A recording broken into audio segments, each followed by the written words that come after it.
Kwite is a commentary YouTuber with just under 2 million subs who has been called out for allegations that are pretty serious, being SA, emotional abuse, and transphobia.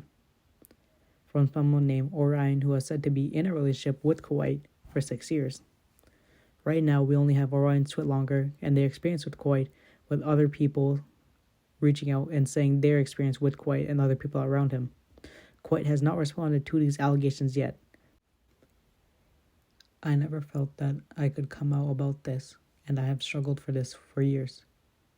Before writing this, I doubt that it will ever come close of years after I write about this that it would ever be released.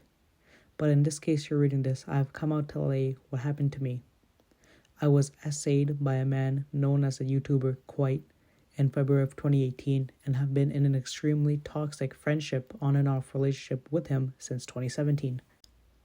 To start in the beginning, I had found Kwite's channel when he had less than 500 subscribers, and as a teenager I wanted to make art for him because he didn't use his face in videos, and I thought it would be easier for me to draw him and recommend he wore sunglasses and a face mask instead of keying out his face with a black box. There I essentially came up with his Sona with him and drew various talking sprites for him for free that he only ever used once. We're around the same age when we began talking and bonding over shared mental health issues. At the time, I was undiagnosed with autism and borderline personality disorder, which I now have diagnosed, and thus was unaware of how this would affect me in the coming relationships that we had and how he would, most likely without knowing, take advantage of me. At first, we were extremely close in ways that helped the both of us. He shared a bit of his past and I shared mine. However, my status as an artist would slowly land me in more YouTuber circles than his would, and he would slowly try to encourage me to let him join said spaces. As a friend, of course, I would include him in as many places that I could, but I did, and he made various connections outside of me, and the relationship grew transactional. While I won't say I was the most stable person at the time, I was not actively unkind. I could not say the same for him. When my abandonment issues would arise, he would leave me, ignore me, and then when I was having the worst time of my life, would swoop in to save me and keep me under his thumb. He would yell at me, act passive-aggressive towards me when my friend was inconvenient, but would love bomb me when it was just the two of us or he needed something from me. He would use my memory issues against me to gaslight me about things he said, and would keep most of our conversations that he had on calls or on Skype because the messages delete after a set amount of time. He would actively talk about his new friends to me when he wanted me to do something for him, and it took up a great amount of my time. Eventually, we met in real life a few times. I had transphobic parents, so I told him to use my dead name and to only use it when my parents were talking to him. But knowing this information, he would use it to belittle me. The first meeting was fine, but he had a rule that I wasn't allowed to take any pictures of him, but he could take pictures of me. After promising and begging to take a few pictures that he wouldn't and still hasn't posted for memories, he let me take a few before he left. The second meeting, however, was different. We had planned to meet up while he was on vacation in my city, and thus I would pick him up in my car and we would both go to a trampoline park and go see Black Panther. This is where the worst of his behavior occurred. At the time, we were both on and off flirting and had discussed that if we were both single at the time, we would take each other's innocence. However, he came to me in the backseat of my car and I started to get cold feet. However, he did not take no as an answer. In the backseat of my own car, he essayed me. All while I was telling him how much it hurt and I didn't want to continue anymore. He kept saying this is what you wanted as he went, but soon got bored of it and got out. I sat in the car by myself for a bit before going to join him for the movie we had planned to see together.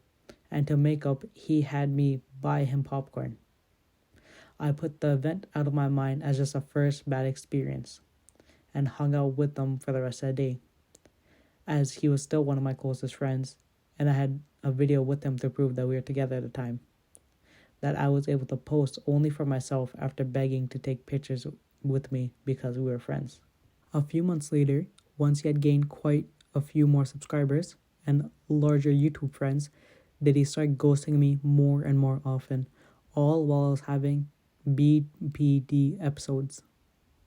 It got to the point where he called me to cut me off, and in our fight, he called me a who thinks he's a boy and will never be. This extremely hurt me and caused me to spiral even more. I almost needed to be institutionalized, but thankfully for my social support system, I wasn't. Months passed, and when I tried coming out about the emotional abuse I suffered, I received harassment from his fans. I received calls to my house to tell me that I should end myself, furthering my poor mental health. Eventually, it would subsidize, and through a turn of events, I was able to set up a call to rekindle. In this call, he would further gaslight me, claiming that I led him on, or worse, assaulted him instead, in front of all the mediators who thankfully knew better than to believe him. In this call, he screamed at me, threw things, broke things, and continued to gaslight me. Thankfully, thanks to Danny, he calmed down and he apologized for his sort of behavior. However, I believe that he was not sincere. I am truly sorry that I stayed silent on this issue for years, but I cannot keep silent. I have been scared for my life and how the public will treat me, but I'm scared that I'm not the only victim to keep silent anymore. Anyone who has been victimized is more than encouraged to DM me, and I hope you're doing well. I know that many of you won't believe me, but I don't care. For those who do, thank you for your ear, and I hope that you stay safe. There are pictures of their Discord message that seem to be Kwite and Orion going back from 2017. Basically talking about meeting up, not telling others about their relationship, and a bit of art that Orion had sent him. The Discord banner and the Twitter banner are the same. Orion's showing that it is him with a recent video showing that the accounts that he had were linked to his YouTube and other social media platforms. There are pictures of the both of them, of Kwite and Orion, that Orion had on Snapchat memories that they posted. However, for personal reasons, I won't show them, but you can look at them on Twitter because I'm not sure if they wanted those pictures spread.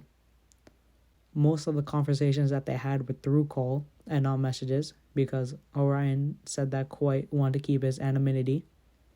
Orion also said that they're sure that Kwite will probably delete the remainder of the messages that they had, so there is no trace of them.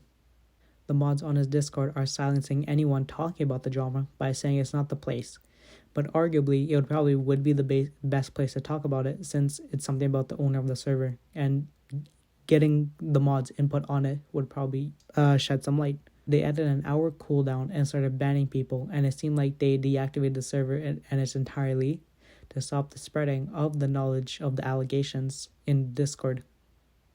Here are a bit of the tweets that people are talking about the Discord server situation. Pause if you want to read the actual tweets. Someone DM'd Orion if they called the authorities, and this is what they said. The statute of limitation has unfortunately passed in my state, as well as the level of evidence for cross-state lines. Charges are way too difficult for a conviction, as well as I was gaslit into not even telling my family what happened to me until quite literally 2021, as well as not having an SA kit, which I regret, that there's sadly not enough evidence for a conviction. I had tried to contact the lawyers, but they told me the same thing. He has way more money than me, so that court battle isn't a winning one.